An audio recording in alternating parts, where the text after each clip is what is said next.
D2C, is it time for the next phase of e-commerce in C? Will D2C give us a unicorn company in the next 5 years?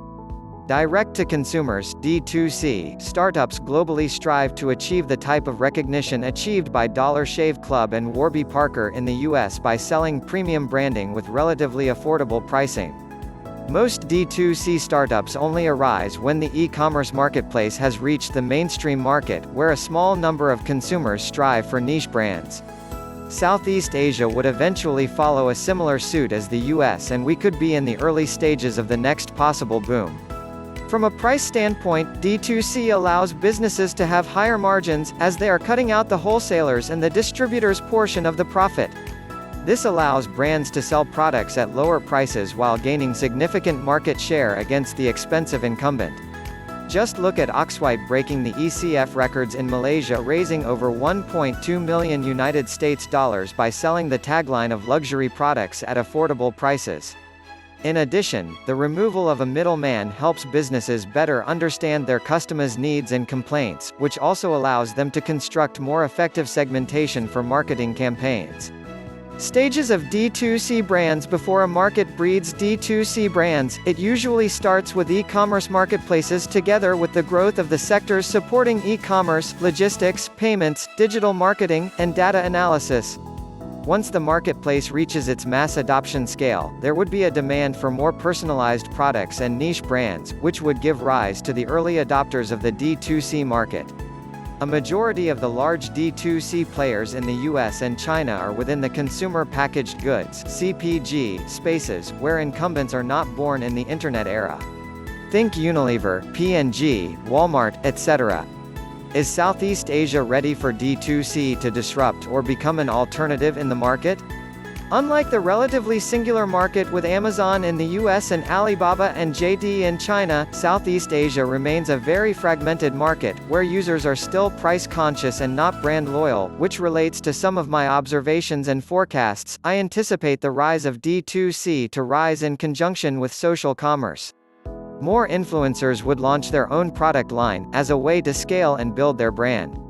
Think Kylie Jenner with Kylie Cosmetics or Michelle Phan with Ipsy.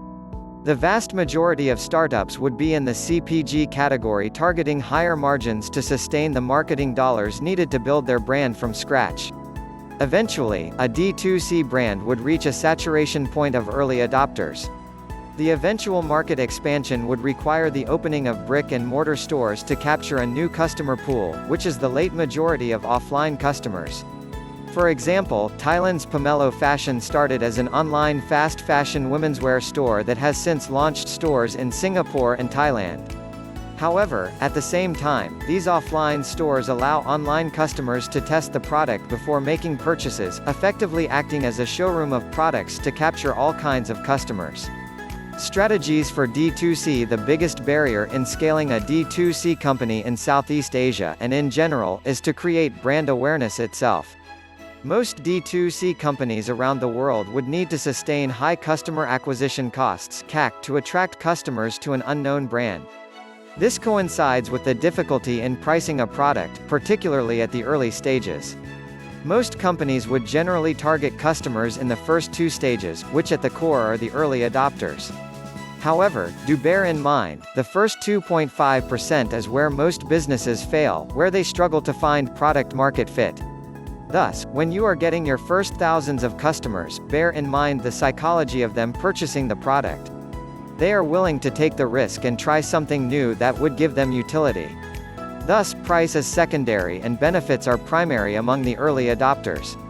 After a company reaches its early adopters, the next step would be to figure out the price optimization. A simple table showing price against conversion rate to calculate the most optimal price for the highest revenue is the best way at different stages of the company. The general rule of thumb is that you could test increasing your price by 5% until you start losing 20% of the customers. One thing similar between present Southeast Asia and China 5 to 10 years ago is that the rise of the middle class has allowed more consumers to demand premium brands and experiences.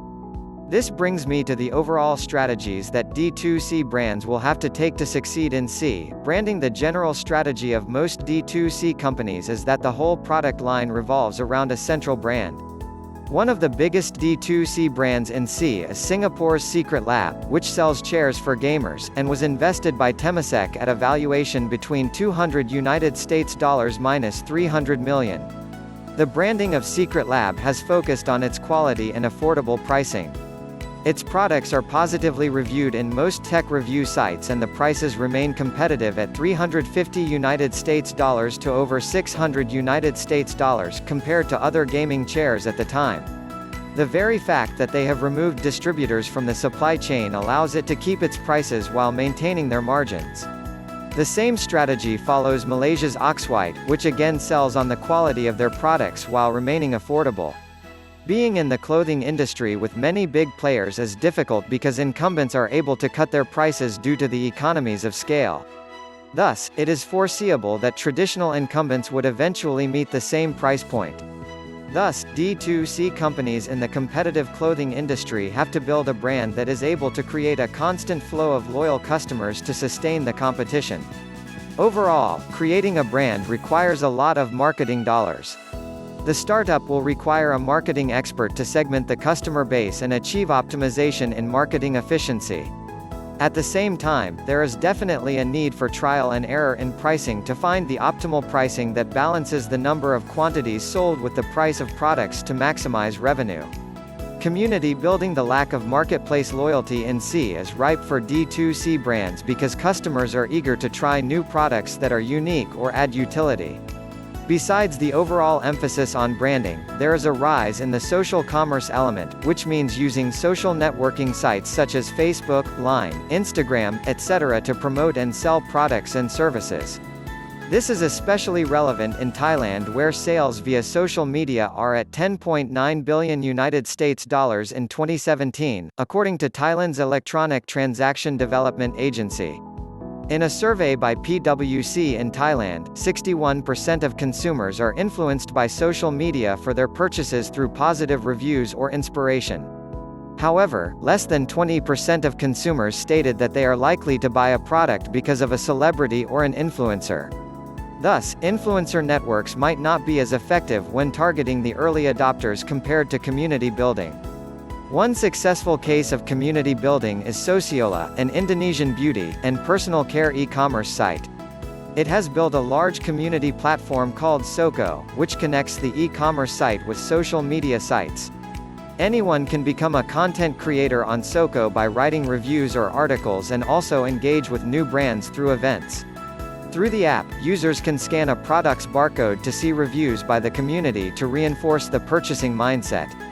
Although it distributes products from other brands currently, it could easily start releasing its own line of products.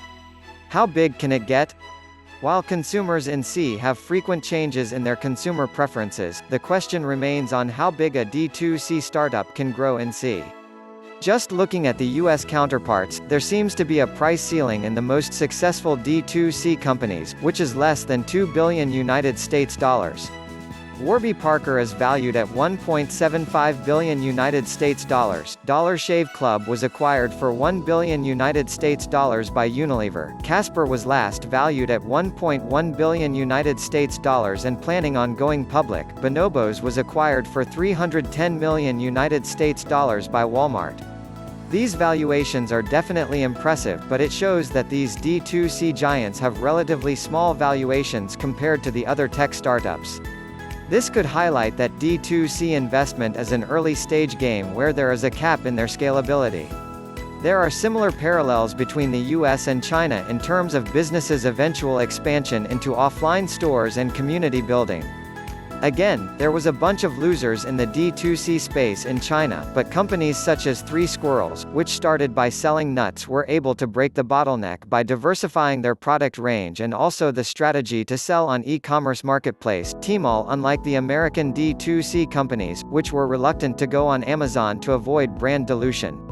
After reaching a growth saturation, Three Squirrels started selling cakes, which now accounts for 20% of all sales, while nuts account for 50% of sales. Three Squirrels is currently listed in the Shenzhen Stock Exchange at a market cap of RMB 28.9 B, 4.18 billion United States dollars. Overall, the success of a D2C company depends on the founder's ability to constantly reevaluate the business and churning out new products to convert a product into a company. There is much room for D2C brands to grow, but the high marketing dollars could kill off most of them before reaching scale. Let's see whether a unicorn could come out of this industry in the next 5 years.